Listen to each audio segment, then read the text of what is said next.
उच्च शिक्षण संस्था ज्या आहेत, या उच्च शिक्षण संस्थांचं मूल्यांकन आणि असेसमेंट करण्यासाठी नॅक नावाची जी संस्था निर्माण केलेली आहे, या नॅक नावाच्या संस्थेने वेळोवेळी उच्च शिक्षण संस्थांचं मूल्यांकन करण्यासाठी वेगवेगळ्या प्रणाली ज्या आहेत, त्या वेगवेगळ्या प्रणाली निर्माण केलेल्या दिसून येतात. आता नॅकने न्यू ॲक्रेडिटेशन सिस्टीम 2025मध्ये लॉन्च केलेली आहे. तर ही जी सिस्टीम नॅकने लॉन्च केलेली आहे, ही सिस्टीम का लॉन्च केली किंवा हिच्या मागची कारणं काय आहेत, याचा सर्वप्रथम चर्चा जी आहे ती चर्चा आपण करणार आहोत.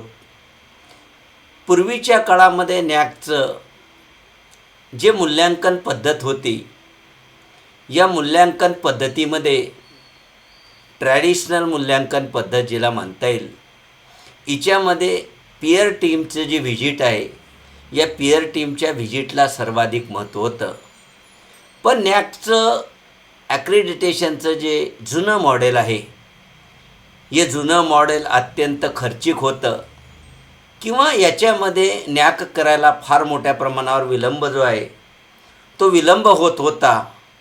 म्हणून भारतामध्ये आत्तापर्यंत फक्त 18% महाविद्यालय आहेत की ज्या महाविद्यालयाने नॅककडून ॲक्रेडिटेशन करून घेतलेलं आहे, आणि 40% युनिव्हर्सिटी आहेत ज्या नॅकद्वारे ॲक्रेडिटेड झालेल्या आहेत.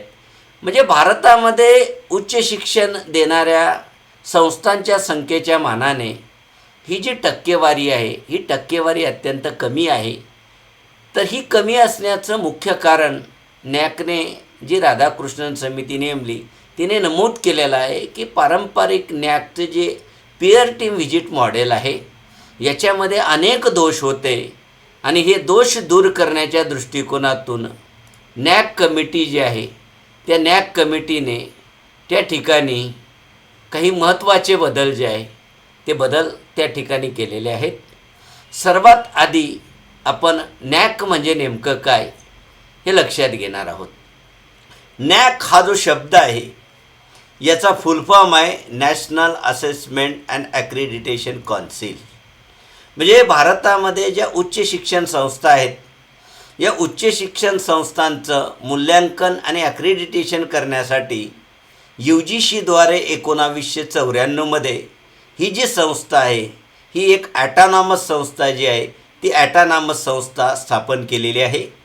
ही संस्था स्थापन करण्याचा एम काय आहे, उद्देश काय आहे, तर उच्च शिक्षण देणाऱ्या भारतामध्ये ज्या इन्स्टिट्यूशन आहेत, या इन्स्टिट्यूशनचं असेसिंग करणं किंवा अक्रेडिटेटिंग करणं, हे नॅक याच उद्देशाने ही जी संस्था आहे, ही संस्था निर्माण केली गेली. आता ही जी संस्था आहे, ही संस्था कोणकोणत्या प्रकारचे जे इन्स्टिट्यूट आहेत की या इन्स्टिट्यूटची ॲक्रेडिटेशन करत असते, त्याच्यामध्ये त्यांनी क्रायटेरिया दिला आहे.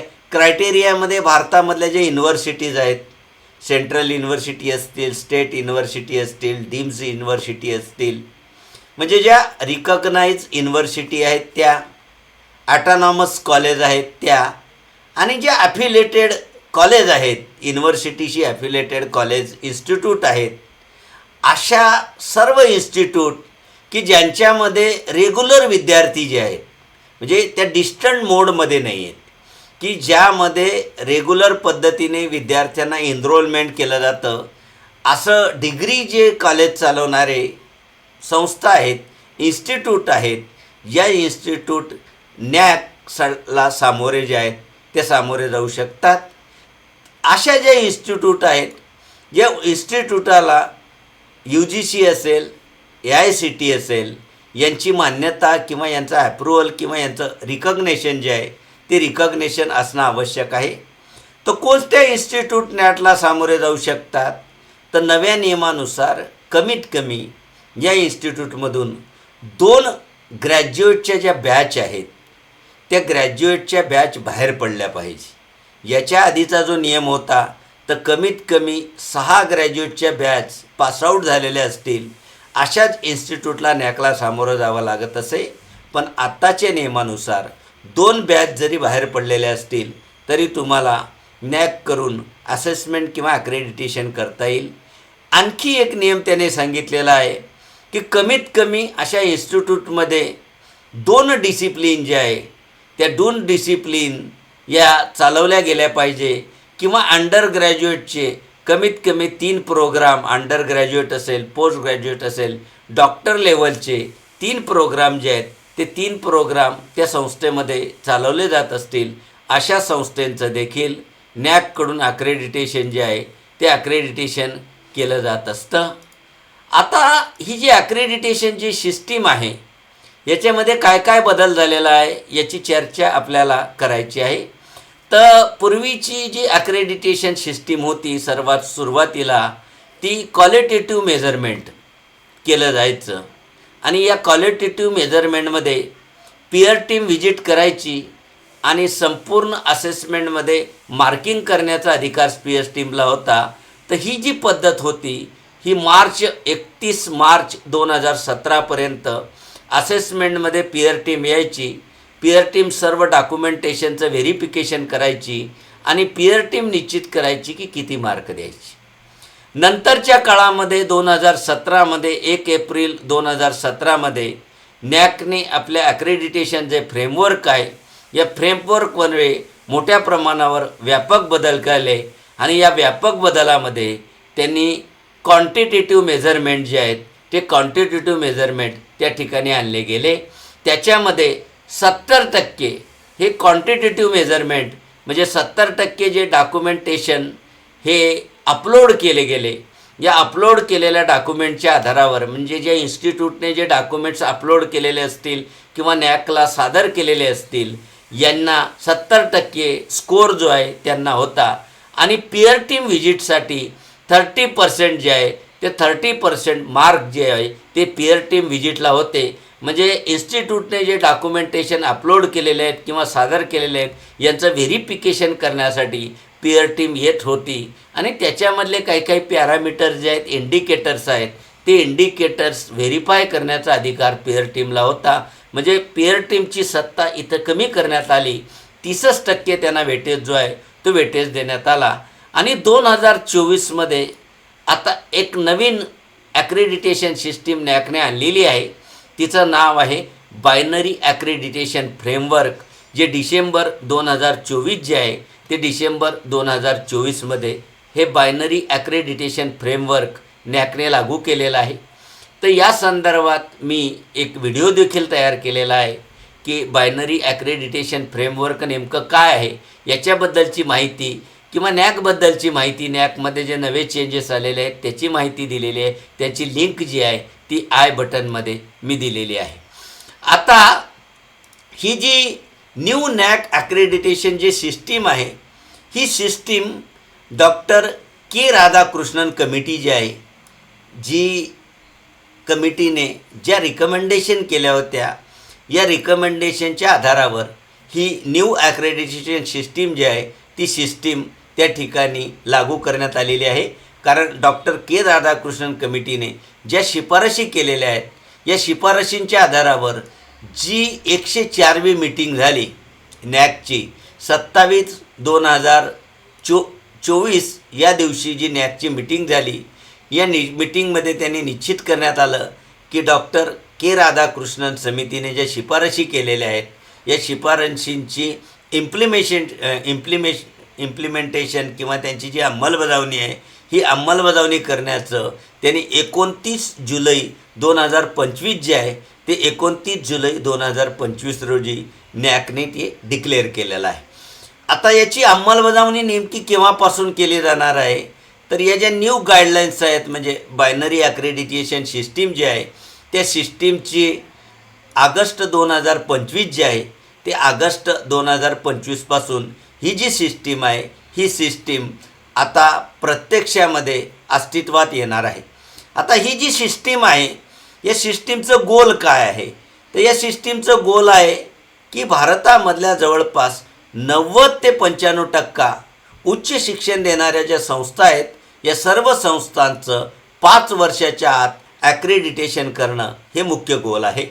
कारण याआधीचं जे पारंपरिक मॉडेल आहे या पारंपरिक मॉडेलमध्ये फारच कमी संस्था ॲक्रेडिटेशन झालेल्या आहेत. म्हणून त्यांची संख्या 90 ते 95% वाढवणं या उद्देशाने हे जे नवे बदल आहेत हे नवे बदल आलेले आहेत. या नव्या बदलाची वैशिष्ट्य काय तर नवे बदल जे आहेत ते अत्यंत सोपे सिंपल आहेत. दुसरी गोष्ट या नव्या बदलामध्ये टेक्नॉलॉजीचा मोठ्या प्रमाणावर वापर जो आहे तो टेक्नॉलॉजीचा वापर हा मोठ्या प्रमाणावर केला जाणार आहे. कारण हे जे बायनरी ॲक्रेडिटेशन सिस्टीम आहे या सिस्टीममध्ये AIचा वापर केला आहे आणि AIच्या माध्यमातून डॉक्युमेंटेशन जे आहे ते डॉक्युमेंटेशन व्हेरिफिकेशन जे आहे ते व्हेरिफिकेशन त्या ठिकाणी केलं जाणार आहे. आणि मनुष्याचा हस्तक्षेप जो आहे मानवी हस्तक्षेप जो आहे तो मानवी हस्तक्षेप अत्यंत कमी करण्याचा प्रयत्न जो आहे तो कमी करण्याचा प्रयत्न या न्यू सिस्टीममध्ये आणलेला आहे. त्यानंतर ही जी नवी सिस्टीम आणलेली आहे ही NAP 2020 जे 2020मध्ये लागू झालेलं आहे या NAP 2020च्या अनुषंगाने शिक्षण क्षेत्रामध्ये जे उच्च शिक्षण क्षेत्रामध्ये नवे बदल येऊ घातलेले आहेत या बदलाला अनुलक्षून काही शिफारशी ज्या आहेत त्या शिफारशी केलेल्या आहेत. त्यानंतर ही जी नवी सिस्टीम आहे या नव्या सिस्टीमचा विशेषतः विद्यार्थ्यांमध्ये स्किल डेव्हलपमेंट करण्यासाठी किंवा विद्यार्थ्यांच्या बळकटीकरण करण्यासाठी काय काय करता येईल याबद्दलचे पॅरामीटर्स किंवा इंडिकेटर जे आहेत ते इंडिकेटर्स त्या ठिकाणी ठेवलेले आहेत.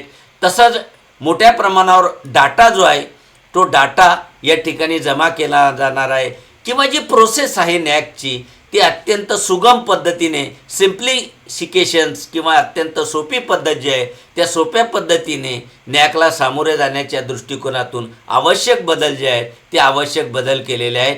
त्यानंतर उत्तरदायित्व असेल कंप्लायन्स आहे या ज्या गोष्टी आहेत यांना देखील महत्त्व जे आहे त्या नव्या सिस्टीम जे आहे त्या नव्या सिस्टीममध्ये यांना देखील महत्त्व हे दिलं जाणार आहे. आता या नवीन जी ॲक्रेडिटेशन सिस्टीम्स आहे या सिस्टीमचे स्ट्रक्चर काय आहेत किंवा याची वैशिष्ट्ये काय आहेत तर याच्यामध्ये पहिलं वैशिष्ट्य आहे की नवीन जी ॲक्रेडिटेशन सिस्टीम आहे ती 2 टायर ॲक्रेडिटेशन स्ट्रक्चर आहे. म्हणजे आताची जी नवी सिस्टीम येते आहे या नव्या सिस्टीममध्ये बायनरी ॲक्रेडिटेशन सिस्टीम जी आहे या बायनरी ॲक्रेडिटेशन सिस्टीममध्ये तुम्हाला एक तर ॲक्रेडिटेड किंवा नॉन ॲक्रेडिटेड या दोनच पद्धतीने तुमचं मूल्यांकन केलं जाईल. याच्या आधी जी ग्रेडिंग सिस्टीम होती CGP होतं ती CGP किंवा ग्रेडिंग सिस्टीम कॅन्सल करण्यात आली. A grade B grade B+. त्याच्याऐवजी आता फक्त ॲक्रेडिटेशन आणि नॉन ॲक्रेडिटेशन या दोनच फॉर्ममध्ये ग्रेडिंग जी आहे ती ग्रेडिंग केली जाईल. याशिवाय एक नवी सिस्टीम आणली गेली आहे ती म्हणजे MBA म्हणजे मॅच्युरिटी बेस्ड ॲक्रेडिटेशन सिस्टीम. ती या सिस्टीममध्ये साधारणतः 1 ते 5 लेवल जे आहेत ते 1 ते 5 लेवल असणार आहेत आणि या 1 ते 5 लेवल असणार आहेत त्या प्रत्येक लेवलचे पॅरामीटर जे आहेत ते पॅरामीटर वेगवेगळे असणार आहेत. जी बेसिक लेवल आहे पहिली तिचे पॅरामीटर 40 ते 55 आहेत आणि जी हाय लेवल ॲडव्हान्स लेवल आहेत पुढच्या लेवल यांचे पॅरामीटर्स 80 ते 100पर्यंत जाणार आहे. त्यानंतर ही जी नवी सिस्टीम आहे याच्यामध्ये AIचा वापर केला जाणार आहे कारण AIच्या माध्यमातून डॉक्युमेंटेशन आणि त्याचं व्हेरिफिकेशन केलं जाणार आहे किंवा जे डॉक्युमेंट्स इन्स्टिट्यूटकडून सादर केले जातील हे क्रॉस व्हेरीफाईड केलं जाणार आहे. त्याच्यानंतर स्टेक होल्डर जे आहेत या स्टेक होल्डरची जी क्वेश्चनरी आहे ती ॲटो जनरेट असणार आहे AIद्वारे 100 व्ह्यूवर जे आहेत ते 100 व्ह्यूवर रँडमली निवडले जातील किंवा जे व्ह्यूवर इन्स्टिट्यूटचे निवडलेले आहेत त्या व्ह्यूवरचे ट्रॅकिंग केली जाईल किंवा त्या व्ह्यूवरची क्रेडिटेबिलिटी जी आहे ती क्रेडिटेबिलिटी त्या ठिकाणी सादर केली जाणार आहे. त्याच्यानंतर या ठिकाणी जे डॉक्युमेंटेशन इन्स्टिट्यूटकडून NAACला पुरवलं जाणार आहे ते जर खोटं निघालं तर 3 वर्ष त्या संस्थेला ॲक्रेडिटेशनचा जो बॅन आहे तो बॅन केला जाणार आहे.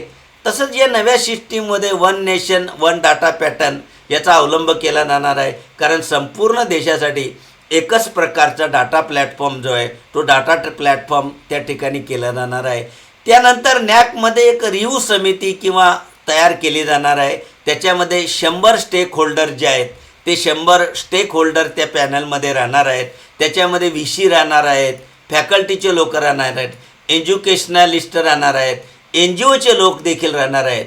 म्हणजे नॅकचा जो विस्तार करण्यात आला त्याच्यामध्ये वेगवेगळ्या प्रकारच्या स्टेक होल्डरांना त्यांना स्थान जे आहे ते स्थान दिलेलं आहे.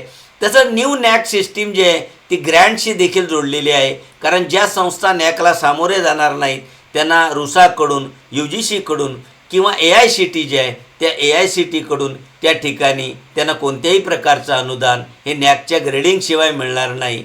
तर या पद्धतीने न्यू नॅकची जी सिस्टीम आहे त्या नॅकची जी सिस्टीम आहे त्या सिस्टीममध्ये अशा प्रकारचा बदल जो आहे तो अशा प्रकारचा बदल त्या ठिकाणी केला जाणार आहे. तसंच ही जी न्यू नॅकची सिस्टीम आहे ही केव्हा केली जाणार आहे?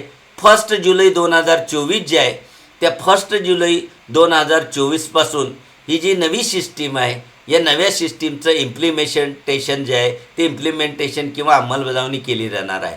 तर याच्या अंमलबजावणीबद्दल काय सूचना दिलेल्या आहेत की ज्या इन्स्टिट्यूटने या तारखेच्या आधीच अप्लाय केलेला आहे किंवा ज्या इन्स्टिट्यूट 31 जून 2024ला नॅकला सामोरे जातील अशा इन्स्टिट्यूटला जुनं जे नॅकची जी जुनी सिस्टीम आहे या जुनी सिस्टीमच्या आधारे ते जाऊ शकतात किंवा त्यांना नवी सिस्टीममध्ये देखील न्यू बायनरी सिस्टीम जे आहे त्या बायनरी सिस्टीमचा देखील ते वापर करू शकतात. केव्हापर्यंत? 31 जून 2024पर्यंत ज्या संस्थांनी अप्लाय केलेला आहे नॅकला सामोरे जाण्यासाठी त्यांना हा ऑप्शन दिलेला आहे की त्या जुन्या पद्धतीने पण ॲक्रेडिटेशन करू शकतात किंवा त्यांना वाटलं तर न्यू बायनरी मेथड जे आहे त्या बायनरी मेथडचा पण अप्लाय करू शकतात. ज्या संस्थांनी AIQA किंवा SSR ज्यांचं ॲप्लिकेशन AIQA किंवा SSR सादर करण्याचं ॲप्लिकेशन जे आहे ते ॲप्लिकेशन त्या ठिकाणी प्रोसेसमध्ये आहे अशा संस्था ज्या आहेत त्या अशा संस्था बायनरी मेथड जे आहेत त्या बायनरी मेथडचा वापर करू शकतात. पण 31 ऑगस्ट 2000च्या नंतर त्यांना कंपल्सरी बायनरी ॲक्रेडिटेशन सिस्टीम जी आहे ती सिस्टीम स्वीकारावी लागेल. आधीची सिस्टीम त्यांना स्वीकारता येणार नाही. म्हणजे लास्ट डेडलाईन त्यांनी दिली आहे की 31 ऑगस्ट 2025पर्यंत पूर्वीची पद्धत जर त्यांचं SSR किंवा IIQA जर प्रोसेसमध्ये असेल तर त्यांना आहे. मात्र या तारखेनंतर तुम्हाला नवी सिस्टीम जी आहे ती नवी सिस्टीम त्या ठिकाणी लागू केली जाणार आहे. त्यानंतर ज्या उच्च शिक्षण संस्थांची जी व्हॅलिडिटी आहे ती व्हॅलिडिटी जानेवारी 2025पर्यंत त्यांची जी ग्रेडची व्हॅलिडिटी आहे तर अशा ज्या संस्था आहेत त्या मॅच्युरिटी बेस्ड ॲक्रेडिटेशन सिस्टीम ज्या आहेत त्या सिस्टीमला जानेवारी 2025पासून सामोरे जे आहेत ते सामोरे जाऊ शकतात. तर अशा प्रकारचे बदल जे आहे ते बदल या ठिकाणी केलेले आहेत. तर असेसमेंटची आणि ॲक्रेडिटेशनची प्रोसेस काय आहे तर त्याच्यामध्ये पहिला टप्पा जुन्यासारखाच आहे की रजिस्ट्रेशन करायचं. त्याच्यानंतर submission of IIQA submission of institutional framework quality assessment म्हणजे IIQA सादर करायचा. त्याच्यानंतर SSR जो आहे submission of self study report. त्याच्यानंतर स्टुडंट सॅटिस्फॅक्शन सर्वे जो आहे तो स्टुडंट सॅटिस्फॅक्शन सर्वे हा 4 नंबरची स्टेप आहे. त्याच्यानंतर पिअर टीम व्हिजिट हा पिअर टीम व्हिजिट होती. पण नव्या सिस्टीममध्ये बायनरी ॲक्रेडिटेशन सिस्टीम जी आहे तिला पिअर टीमची व्हिजिट कॅन्सल झालेली आहे. फक्त डॉक्युमेंटेशनच्या आधारावर त्यांचं ॲक्रेडिटेशन केलं जाणार आहे. म्हणजे तिथं पिअर टीम येणार नाही तर डायरेक्ट स्टुडंट सॅटिस्फॅक्शन सर्वे झाला की त्या ठिकाणी नॅक हे डॉक्युमेंट व्हेरिफिकेशन करेल आणि त्याच्यानंतर रिझल्ट जो आहे तो रिझल्ट जाहीर केला जाईल. म्हणजे अत्यंत सोपी पद्धत जी आहे ती सोपी पद्धत या ठिकाणी आणली जी आहे ती आणली गेली आहे. ही आणण्याचा मुख्य उद्देश असा आहे लवकरात लवकर त्या ठिकाणी नॅक व्हावं या उद्देशाने फास्ट पद्धतीने ॲक्रेडिटेशन व्हावं म्हणून ही त्या ठिकाणी ही नवी पद्धत आणली गेली आहे. ॲक्रेडिटेशनमध्ये स्कोरिंग काय आहे तर स्कोरिंग असं आहे की कमीत कमी 2 पॉईंट CGP ज्यांचा असेल म्हणजे ॲव्हरेज CGP ज्यांना 2 पॉईंट असेल अशा संस्थांना ॲक्रेडिटेशन असा दर्जा दिला जाईल आणि त्याचा कालावधी 2 वर्षासाठी असेल. म्हणजे नव्या गाईडलाईननुसार ॲक्रेडिटेशनचा जो कालावधी आहे तो 2 वर्षासाठी असेल आणि 2 पॉईंट CGP ज्या संस्थेला मिळाला त्या संस्थेला 2 वर्षापर्यंत हा दर्जा दिला जाईल. CGP हा 0.5 पासून सुरू होणार आहे. 1.5 ते 2 यांच्या दरम्यान CGP ज्या संस्थांना असेल त्या संस्थांना प्रोव्हिजनली ॲक्रेडिटेशनचा जो दर्जा जो आहे तो दिला जाईल आणि याचा पिरियड जो आहे तो फक्त 1 वर्ष असेल. म्हणजे ज्यांना 1.5 ते 2च्या दरम्यान CGP मिळालेला आहे अशा संस्थांना फक्त प्रोव्हिजनल ॲक्रेडिटेशनचा दर्जा दिला जाईल आणि त्याचा कालावधी फक्त 1 वर्षाचा असेल. आणि ज्या संस्थांचा CGP ॲक्रेडिटेशनमध्ये 1.5च्या खाली असेल अशा संस्था ज्या आहेत त्या अशा संस्थांना कोणत्याही प्रकारचं ग्रेडिंग दिलं जाणार नाही. अशा संस्था परत 6 महिन्यानंतर NAAC जे आहे त्या NAACला त्यांनी अप्लाय करायचं आणि नव्याने सामोरे ते नव्याने सामोरं जायचं. म्हणजे ही जी नवी सिस्टीम आहे याच्यामध्ये फक्त ॲक्रेडिटेशन, प्रोव्हिजनरी ॲक्रेडिटेशन आणि नॉट ॲक्रेडिटेशन असे फक्त 3च त्या ठिकाणी 3च गोष्टी त्याच्यामध्ये ठेवलेल्या आहेत. आणि ज्यांना नॉन ॲक्रेडिटेशनचा हे शेरा मिळालेला आहे अशा संस्थांना परत 6 महिन्याच्या आत NAACला जे आहे ते NAACला सामोरे जायचं आहे. आता ही जी बायनरी ॲक्रेडिटेशन सिस्टीम आहे या बायनरी ॲक्रेडिटेशन सिस्टीमची वैशिष्ट्य काय आहेत याची आधीही थोडीफार चर्चा झाली. तर पहिलं वैशिष्ट्य आहे की इथं 2च प्रकारच्या ग्रेड आहेत, ॲक्रेडिटेशन और नॉन ॲक्रेडिटेशन, म्हणून याला बायनरी नाव दिलं आहे. त्याच्यानंतर इथं AI आणि स्टेक होल्डर जे आहेत AIचा वापर केला जाणार आहे. AIच्या माध्यमातून स्टेक होल्डर जे आहेत ते व्हेरिफिकेशन केलं जाणार आहे. याचं तिसरं वैशिष्ट्य काय की डॉक्युमेंटेशन बेस्ड ऑनलाईन असेसमेंट, म्हणजे जे काही असेसमेंट होणार आहे हे डॉक्युमेंटेशन बेस्ड त्या ठिकाणी होणार आहेत. युनिव्हर्सिटीसाठी 55 इंडिकेटर्स आहेत. युनिव्हर्सिटीला त्याच्यामध्ये 50 मार्क जे आहेत ते कट ऑफ 55 इंडिकेटर्स आहेत त्याच्यापैकी 50% मार्क जे आहेत ते मिळवणं गरजेचं आहे. ॲटॉनॉमस कॉलेज जे आहेत त्याच्यासाठी 50 इंडिकेटर्स आहेत, त्यांनी 45% कट ऑफ स्कोअर मिळवणं गरजेचं आहे. ॲफिलेटेड कॉलेज आहेत ज्याच्यासाठी 40 इंडिकेटर आहेत, त्यांनी 40% स्कोअर जे आहे ते स्कोअर त्या ठिकाणी मिळवणं गरजेचं आहे.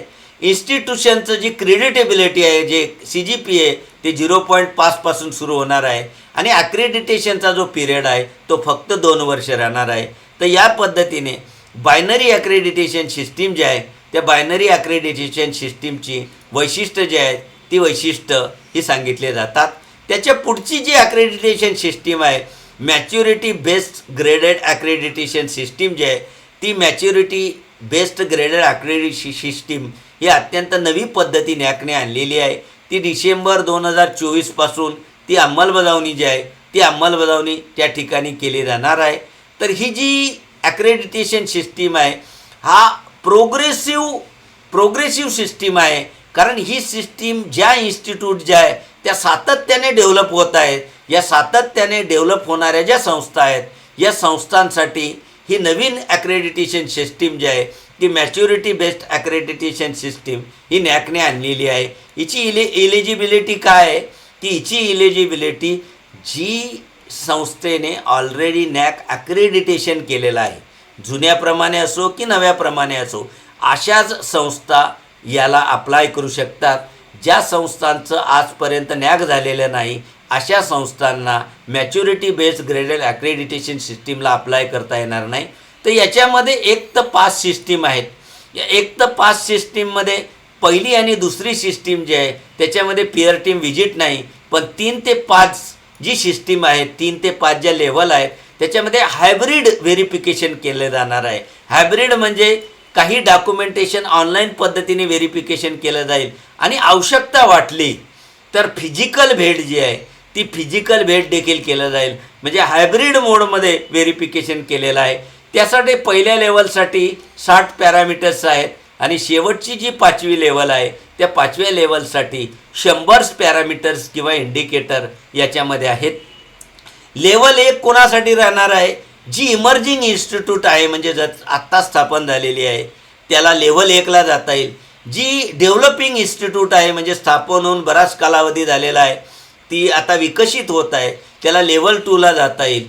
आणि जी इन्स्टिट्यूट इस्टॅब्लिश आहे म्हणजे बराच काळ लोटलेला आहे अशा इस्टॅब्लिश इन्स्टिट्यूटला लेवल 3ला जाता येईल. आणि लेवल 4ला जी ॲडव्हान्स इन्स्टिट्यूट आहे या ॲडव्हान्स इन्स्टिट्यूटला लेवल 4ला जाता येईल. लेवल 1 ते 4 जो आहे अशा इन्स्टिट्यूटला नॅशनल एक्सलन्सचा दर्जा जो आहे तो नॅशनल एक्सलन्सचा दर्जा दिला जाणार आहे. म्हणजे 1 ते 4मध्ये जे इन्स्टिट्यूट असतील त्या नॅशनल एक्सलन्समध्ये मोडणारे असतील. आणि लेवल 5 ही जी आहे सर्वात हाय ग्रेडची लेवल आहे. याच्यामध्ये जी इन्स्टिट्यूट आहे ही ग्लोबल एक्सलन्स किंवा मल्टीडिसिप्लिनरी रिसर्च करणारी, एज्युकेशन देणारी जी इन्स्टिट्यूट आहे की जिला ग्लोबल लेवलला काम करायचं, अशा इन्स्टिट्यूटला लेवल 5 जे आहे त्या लेवल 5मध्ये त्या ठिकाणी जे आहे त्या ठिकाणी जाता येईल. त्याच्यानंतर ही जी नॅकची जी प्रोसेस आहे, या नॅकच्या प्रोसेसमध्ये साधारणतः 3 मेट्रिक राहणार आहेत. त्याच्यामध्ये पहिलं मेट्रिक जे राहणार आहे त्याच्यामध्ये इनपुट मेट्रिक आहे. या इनपुट मेट्रिकमध्ये फोकस कशावर केला जाणार आहे, संस्थेकडून जे फंडामेंटल रिसोर्सेस आहेत, या रिसोर्सेस म्हणजे एज्युकेशन देण्यासाठी आवश्यक ज्या सुखसुविधा आहेत, या सुखसुविधा इन्स्टिट्यूटकडून दिल्या जातात की नाही हे पाहिलं जाणार आहे. मग त्याच्यामध्ये करिक्युलम आहे, इन्फ्रास्ट्रक्चर पुरेसं आहे की नाही, इन्स्टिट्यूटची फायनान्शियल हेल्थ काय आहे, म्हणजे शिक्षण देण्यासाठी ज्या आवश्यक गोष्टी आहेत या आवश्यक गोष्टींचा विचार जो आहे तो आवश्यक गोष्टींचा विचार इनपुट मेट्रिक जे आहे ते इनपुट मेट्रिकमध्ये केला जाणार आहे. कारण हे जे मेट्रिक आहे इन्स्टिट्यूशनमध्ये हाय क्वालिटीचं एज्युकेशन देण्यासाठी ही मॅकॅनिझम जे आहे ते मॅकॅनिझम किती मदत करतं हे इनपुट मॅट्रिकमध्ये पाहिलं जाणार आहे. प्रोसेस मॅट्रिक जे आहे त्याच्यामध्ये एज्युकेशन देण्याची जी सिस्टीम आहे, म्हणजे एज्युकेशनाची जी डिलिव्हरी सिस्टीम आहे, या डिलिव्हरी सिस्टीम जे आहे त्या डिलिव्हरी सिस्टीमचं इव्हॉल्युशन केलं जाणार आहे. मग त्याच्यामध्ये कोणत्या प्रकारची टीचिंग मेथडॉलॉजी वापरली जाते किंवा फॅकल्टी आणि स्टुडंट इंटरॅक्शन काय आहे, रिसर्चचे इनिशिएटिव्ह काय आहे, किंवा त्या इन्स्टिट्यूटमध्ये ॲडमिनिस्ट्रेटिव्ह प्रोसेस जे आहे ते ॲडमिनिस्ट्रेटिव्ह प्रोसेस आहे. म्हणजे ही संस्था जी आहे किती इफेक्टिव्हली मॅनेज करते किंवा आपले रिसोर्सेस जे आहेत ते आपले सोर्सेस कशा पद्धतीने इम्प्लिमेंटेशन करते, किंवा संस्थेचं जे गोल आहे, संस्थेचा जो उद्देश आहे, हे उद्देश साध्य करण्यासाठी आपले रिसोर्सेस जे आहे ते कशा पद्धतीने वापरते याचं इव्हॉल्युशन जे आहे ते इव्हॉल्युशन त्या ठिकाणी चेक केलं जाणार आहे. आणि तिसरं जे आउटपुट मेट्रिक आहे, या आउटपुट मेट्रिकमध्ये ज्या हायर एज्युकेशन सिस्टीम जे आहे या हायर एज्युकेशन सिस्टीममध्ये त्याचा रिझल्ट काय आहे, कारण याच्यामध्ये संस्थेकडून जे काम केलं जातं याची अचिव्हमेंट काय आहे, रिसर्च किती प्रमाणात केलेला आहे, विद्यार्थ्यांना स्टुडंट एम्प्लॉयबिलिटी किती केली आहे, किंवा संस्थेने जे कामं केले आहेत इन्स्टिट्यूटकडून चाललेले आहे त्याची समाजाला किती मदत केलेली आहे, म्हणजे एज्युकेशनल ॲक्टिव्हिटी काय आहे, इन्स्टिट्यूशन्स विद्यार्थ्यांना कसं प्रिपेअर करते, त्यांच्यामध्ये कसे प्रोफेशनल इथिक्स तयार करते किंवा प्रोफेशनल स्किल्स तयार करते, किंवा विद्यार्थ्यांचं प्रोफेशनल सक्सेस काय आहे, म्हणजे रोजगार मिळतो का नाही, स्टार्टअप सुरू होतात की नाही, किंवा इन्स्टिट्यूटमधून बाहेर पडलेले जे विद्यार्थी आहेत ते रिस्पॉन्सिबल सिटिजन आहेत की नाही. म्हणजे ही जी प्रक्रिया त्या संस्थेमार्फत पार पाडली जाते, या प्रक्रियेचं जे आउटकम आहे ते आउटकम त्या ठिकाणी पाहिलं जाणार आहे. तर या आउटकममध्ये ही जी मेट्रिक आहे या मेट्रिकचा स्कोअर काय आहे, तर इनपुट मेट्रिक जे आहे ते जवळपास याला नॅकने 225 गुण जे आहेत ते 225 गुण दिलेले आहेत. त्याच्यामध्ये पहिले 4 क्रायटेरिया आहेत. तर करिक्युलम जे आहे त्याला 75 गुण आहेत, फॅकल्टी रिसोर्सेसला 50 आहेत, इन्फ्रास्ट्रक्चरला 50 आहेत आणि फायनान्शियल रिसोर्स मॅनेजमेंटला 50 आहेत. म्हणजे जवळपास 22.5% वेटेज जे आहे ते वेटेज दिलेलं आहे. प्रोसेस सिस्टीमला 325चा स्कोअर दिलेला आहे. त्याच्यामध्ये टीचिंग लर्निंगला सर्वाधिक 125चा आहे. त्याच्यानंतर करिक्युलर एंगेजमेंटला 100 आहे, गव्हर्नन्स आणि ॲडमिनिस्ट्रेशनला 100 आहे. म्हणजे 32.5% वेटेज त्याला दिलेलं आहे. आणि आउटकम जे आहे ते शेवटचं जे मेट्रिक आहे त्याला सर्वात जास्त म्हणजे 350 गुणाचं वेटेज दिलेलं आहे. त्याच्यामध्ये स्टुडंट्स आउटकमला सर्वाधिक जास्त 150 आहे, रिसर्च आणि इनोव्हेशनला 125 आहे आणि ग्रीन इनिशिएटिव्सला 75 आहे. म्हणजे 35% वेटेज दिलेलं आहे.